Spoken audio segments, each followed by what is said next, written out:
Columbia, Houston, good morning to the blue team. That was cultural exchange for Dave.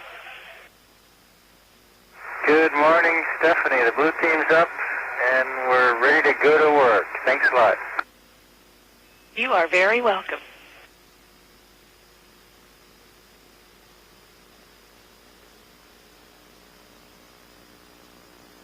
You're looking at a view of the moon taken from a camera in the payload bay of the Space Shuttle Columbia. Columbia currently orbiting the Earth over Central America, about to enter into orbital nighttime.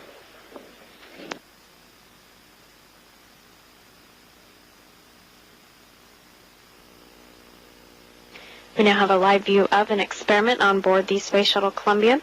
This camera view looking at the Facility for Absorption and Surface Tension submitted by the European Space Agency, which measures the response of surface tension to carefully controlled changes in the surface area of bubbles or droplets. In this view, there's a tube on the right that sometimes forms the bubbles or droplets that are being studied.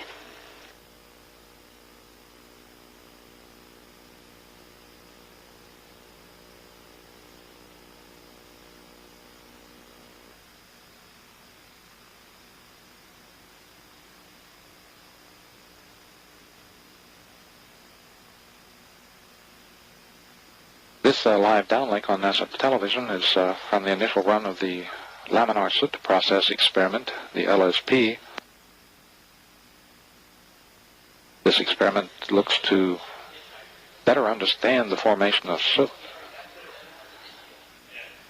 It's advantageous to do this experiment in the microgravity of low Earth orbit because the reactions in flame are slowed in that environment. Control of soot is important in more efficient, cleaner, and safer combustion. Soot can cause fires and reduce the durability of jet engines, and in addition, it's an atmospheric pollutant. This laminar soot process experiment is from the University of Michigan at Ann Arbor and is being conducted in the CM2, the Combustion Module 2 facility. That facility is designed to contain experiments related to flame, and the LSP is one of 3 such experiments on board STS-107. The other 2 experiments to be performed a little bit later in the mission are the water mist fire suppression experiment, or MIST, looking at better ways to extinguish flames, and the softball, structures of flame balls at low Lewis numbers, seeking to better understand how fire works. Again, those last 2 experiments to be performed a little bit later in the mission.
Columbia, Houston. A very good morning to the Red Team. We're looking forward to another productive day with you. The music was for Elan. That was Hatishma Koli by Hakalonet Gavohim. Good morning, Houston. It's great to be awake for a Hebrew, very old song by a very good singer. And it's great to be here in space and hear Hebrew. And thanks for my wife Rona and the kids, and we are looking for a great fourth science day for us here. Thank you, Elan. We're looking forward to that, too, and we enjoyed the music.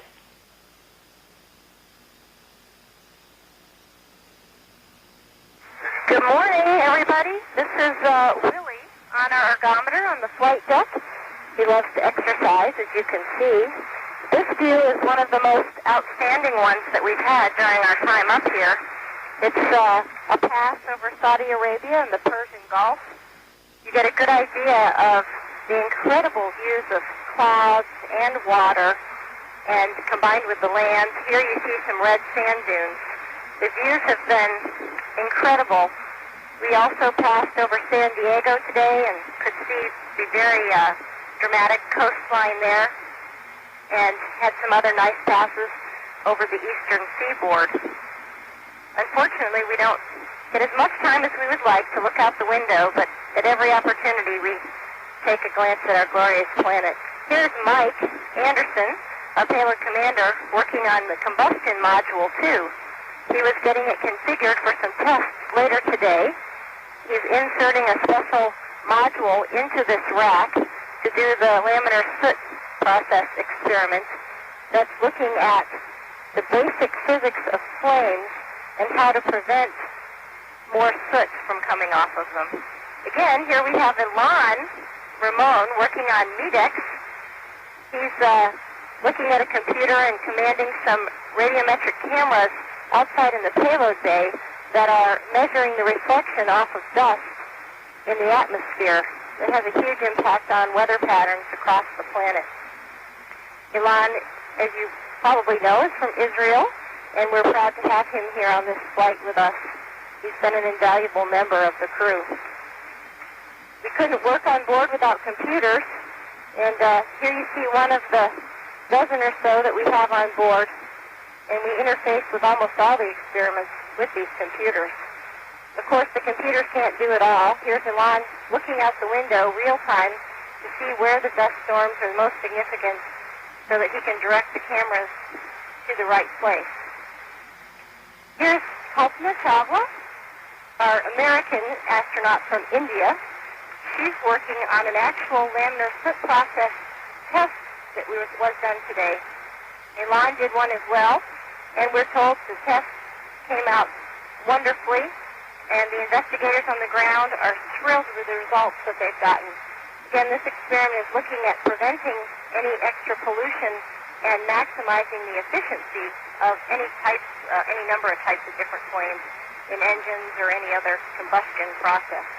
Again, the PGSCs are invaluable. Well, this is me talking to the ground, discussing some changes in procedures for our bioreactor development system.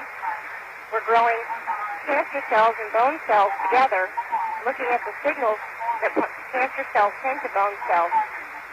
The tissues are doing wonderfully, but they wanted to make double sure that everything was going well, so the ground was telling me about some extra tests that they wanted to have done today.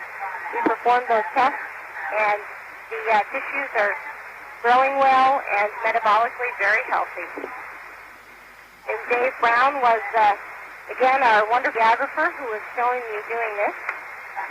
We unfortunately didn't get Dave on tape today, but we'll make sure we do that tomorrow.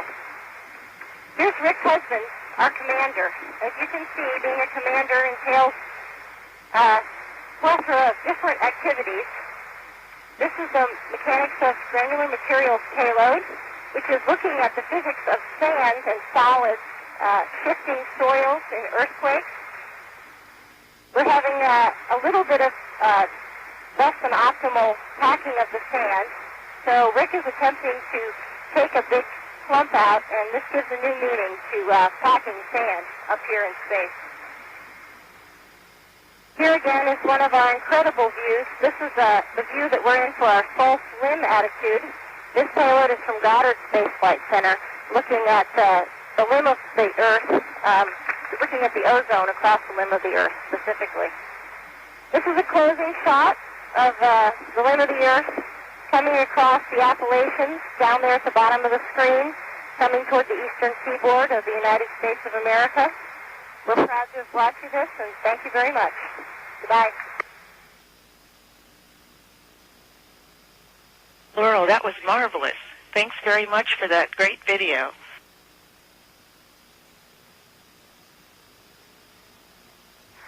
Houston, we start off showing you an orbital sunrise from the shuttle. What happens in about an hour on the Earth happens as quickly as you're going to see it.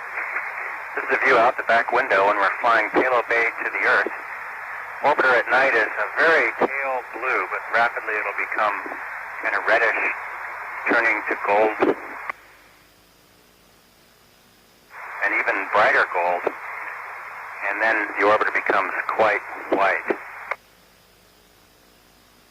So we're going 17,500 miles an hour, and it's a beautiful sight, and we get to see that sunset and sunrise every 45 minutes.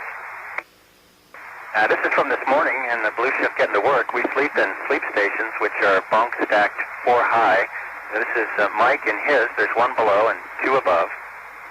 To the right are some clothing lockers, and to the left are some checklists and saliva collection kits.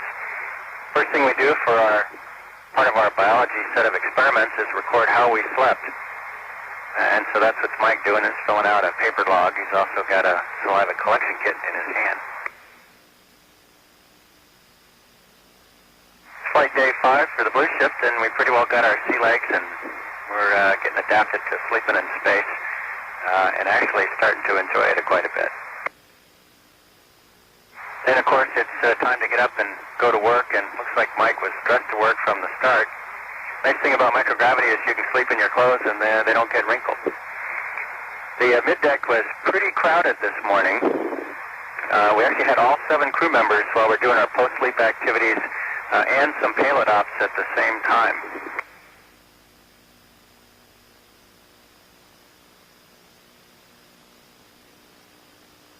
This is Casey, and she's working on an experiment known as BioPack, which is from the European Space Agency. And she's working in a glove box, which keeps all the little small parts of the experiment, any liquid from escaping from where she's working. This particular experiment, actually there's 8 experiments in BioPack. The one she's working on is called Bones, and studies human bone cells, bone cell cultures, and looks at the balance between calcium deposits formation and calcium absorption, trying to understand better how to prevent osteoporosis, not only the kind of bone loss that astronauts get in space, but something that might affect people that are at bed rest, or actually that everyone is at risk for on Earth, particularly women. We have to restrain ourselves somehow, so we have these foot loops scattered around the orbiter. Now, BioPack has a centrifuge, so things are exposed to microgravity, and then the centrifuge provides artificial gravity, and you can compare the 2 types of cell cultures.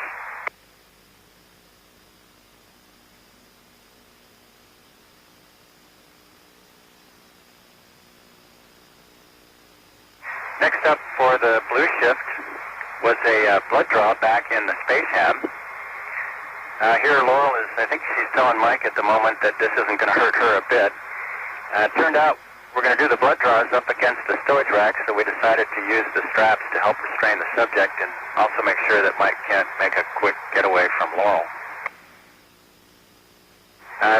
These blood draws are part of a set of experiments called Physiology and Biology 4, or Physiology and Biochemistry 4, and there's 4 sets of experiments: protein turnover, calcium kinetics, renal stone risk, and latent virus shedding. We've got quite a bit of stuff that we use for this, so we're provided with little clips of Velcro and the like to hold everything down. Of course, one thing about microgravity is instead of handing things, you can just pass them from one end of the module to the other. And so so that's really handy sometimes, the lack of gravity. Part of the blood sample goes now to Elon, and he's working with a portable clinical blood analyzer. And so we take these samples within 10 minutes of the blood draw and record them for the payload scientists. So not only do we store some of the samples, actually we store all of the samples, but we do some real-time analysis in the HAB in space.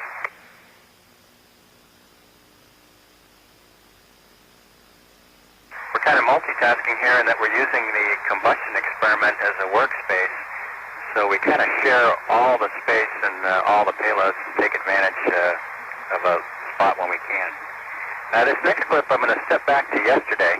This is Colton Chavla working on the combustion module 2 experiment, and this was the very first burn of the laminar soot processes experiment, sponsored by the Glenn Research Center, and in particular Dr. Jerry Faith, our good friend.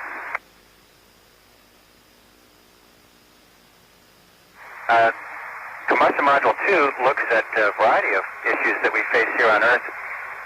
We burn things all over the world, people do, and this experiment looks at not only making combustion cleaner, but also how to make it more efficient. And one experiment even looks at how to extinguish fires, so sometimes things burn and we don't want them to. This particular one, again, it looks at soot, and if we can even make a small decrease in the amount of pollution from combustion worldwide, that's a major contribution. So here's the first ignition sequence of the flight. You'll see a light coming on in the chamber. Next, you'll see an igniter arm coming in. You'll see a good ignition. There's the flame. So here's the initial light off for combustion module 2 for STS 107.